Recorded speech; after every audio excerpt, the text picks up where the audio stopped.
یہ پورے دنیا میں فرسٹ ٹائم ہسٹری میں کوئی ایسا ہوگا کہ آپ ایک ہائی کورٹ کی جج کو اس کی مرضی کے بغیر آپ ٹرانسفر کریں. تو سیدھی بات ہے, اگر جج آپ کی مرضی کے مطابق ڈیسیجن نہیں دیتا تو آپ اس کو کسی اور کورٹ میں ٹرانسفر کریں. اور اگر آپ اس کورٹ میں ٹرانسفر کرتے ہیں, فار انسٹنس اسلام آباد کے ججز کو آپ کوئٹہ ٹرانسفر کرنا چاہے اور نہیں ٹرانسفر ہو تو obviously ریزائن دیں گے.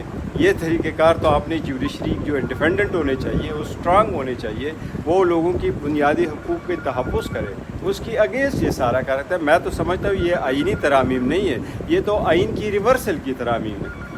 اچھا سر, مولانا صاحب کا کتنا مولانا صاحب کو کریڈٹ جا رہا ہے؟ کل بل موخر ہوا, ان سے ملاقات. دیکھو, مولانا صاحب ہی کو سارا کریڈٹ جا رہا ہے, اور مولانا صاحب نے بہت اچھا سٹینڈ لے لیا تھا کہ سب سے پہلے آپ مسودے کی کاپی دے دیں. دیکھو, ہمیں جو بتایا گیا تھا اور ہمیں اس پہ شک پڑ گیا تھا, مجھے جو ابتدا تھوڑی سی بتائی گئی تھی, لیکن اب ہمارا اندر جو پروسیڈنگز ہے وہ میں نہیں بتا سکتا کہ وہ ان کیمرہ تھی. لیکن بعد میں جب ہمیں پتہ چلا مولانا صاحب سے جو ڈسکشن ہوئی, تھوڑا سا اس میں فرق نظر آیا تھا. لیکن اس لیے ہم انسسٹ کرتے رہے کہ کس قسم کا پروپوزل ہوگا. آپ کو اگر میں بتاؤں کہ میں نے ایک نیا کوڈ بنانا ہے, یہ آل ٹوگیدر انادر کنسیپٹ ہے. لیکن میں آپ کو مسودہ دیتا ہوں تو پھر آپ کو پتہ چلتا ہے کہ کیا کچھ ہوگا. تو یہ ہینڈ پیک ججز ہوں گے, اور ججز آپ وزیر اعظم جج اپوائنٹ کرے گا, وہی جج بیٹھیں گے. تو اس لیے عدلیہ ایسے نہیں چلتی ہے. اور خاص کر آپ نے آئینی ترامیم اگر کرنی ہے تو تھرو آؤٹ ایسا ہی ہوتا ہے کہ اگر گورنمنٹ کے پاس میجارٹی بھی ہے, پھر بھی سارے لوگوں کو آن بورڈ لے کر کے کرتے ہیں اور بیٹر کرنے کے لیے کرتے ہیں. یہ تو سب کچھ ریورسل تھا. عوام کی بنیادی حقوق ہے, یہ بالکل اس کے منافی ہے.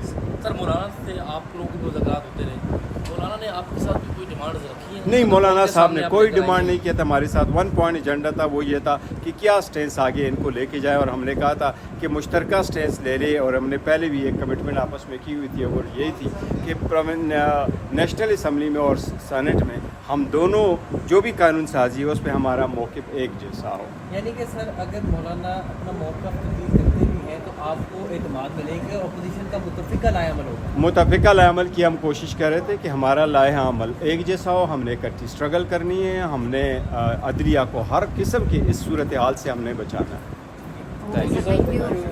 بلکہ میں ایک چیز بتاتا ہوں, دیکھو, آزاد عدلیہ, اسٹرانگ عدلیہ, خود مختار عدلیہ, وہ ہی اس ایوان کی حفاظت کی ذمہ داری.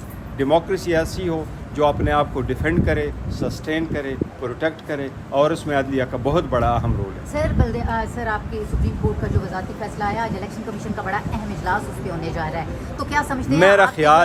میرے خیال ہے, میں تو ہمیشہ دعا کرتا ہوں ہر جگہ کے لیے کہ اللہ کرے یہ کامن سینس کچھ پریویل کرے. اب کامن سینس الیکشن کمیشن میں بھی پریویل کرنے چاہیے. اب بہت ہو گیا. سپریم کورٹ ان کو کتنے الفاظ میں اور کہے, بڑے دبے الفاظ نے سپریم کورٹ نے کہا تھا, اب تو واضح الفاظ میں کہا ہے کہ آپ زیادتی کر رہے ہیں. میرا خیال ہے کہ آج جو ہے نا 5 بجے سے پہلے نوٹیفیکیشن ہونی چاہیے. میں لے لیتا ہوں سر.